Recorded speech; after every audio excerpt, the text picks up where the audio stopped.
একটা সময় চিন্তা করতাম সবচাইতে কঠিন আর সবচাইতে শক্ত মাংস হচ্ছে গরুর মাংস, যেটা সিদ্ধ হতে অনেক বেশি সময় লাগে।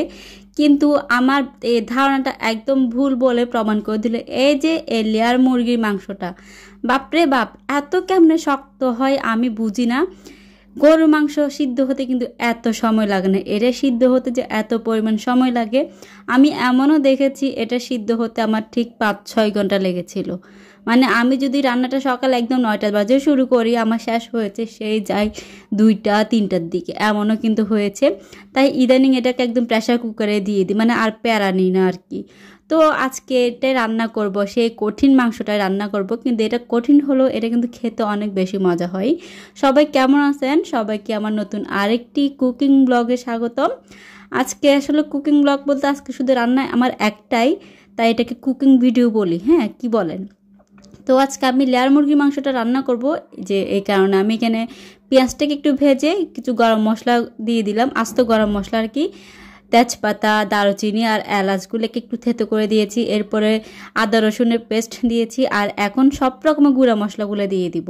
আমি কিন্তু পেঁয়াজ, আদা, রসুন বাটা এই তিনটাকে এত ভালোভাবে ভেজেছি, দেখেন কালারটা কিন্তু একদম একটু বাদামি বাদামি হয়ে গিয়েছে, মানে একদম ভাজা ভাজা করে ফেলেছি। এগুলোকে তেলের মধ্যে একটু সময় নিয়ে ভেজেছি। তো এখন আমি এখানে সব রকমের গুঁড়া মশলাগুলো দিয়ে একটা বড় সাইজের টমেটো দিয়েছি, একদম লাল টকটক থেকে, যাতে মাংসের কালারটাও অনেক বেশি সুন্দর হয়। তো টমেটোটা দিয়েও আমি একটু সময় নিয়ে মশলাটাকে কষিয়ে নেব, একটু অল্প অল্প করে পানি দিয়ে। এরপরে যত বেশি কষানো যায় তত বেশি মজা হয়, এটা আমরা সবাই জানি, মানে প্রত্যেকটা রাঁধুনিই জানে এই কথাটা। মশলা যত বেশি কষাবেন তত বেশি মজা হয়, আর যদি হাতে মেখে বসিয়ে দেন তাহলে বিষয়টা আলাদা, ওইটা তো ধরা ছোঁয়ার বাহিরে। তো এখানে একটু সময় নিয়ে মশলাটা কষাচ্ছি।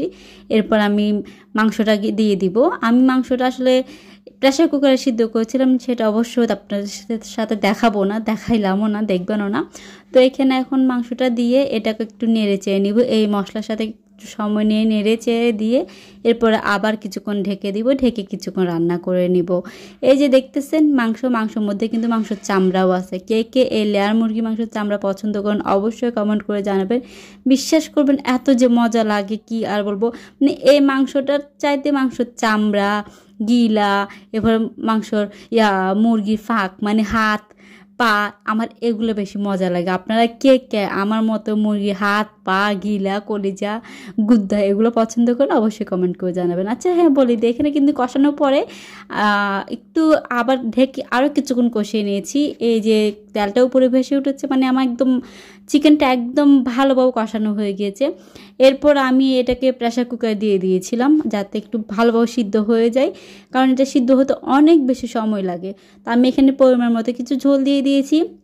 এই যে ঝোলটা দিয়ে দিলাম, এই ঝোলের মধ্যে কিন্তু প্রেশার কুকারে দিলে সিদ্ধ হয়ে যাবে। চিন্তা করেন এটা যে এত কঠিন একটা মাংস, প্রেশার কুকারে দেওয়ার পরে কিন্তু অনেকগুলো সিটির অপেক্ষা করা লাগে। সাধারণত গরুর মাংস কিন্তু এতগুলো সিটি প্রয়োজন হয় না।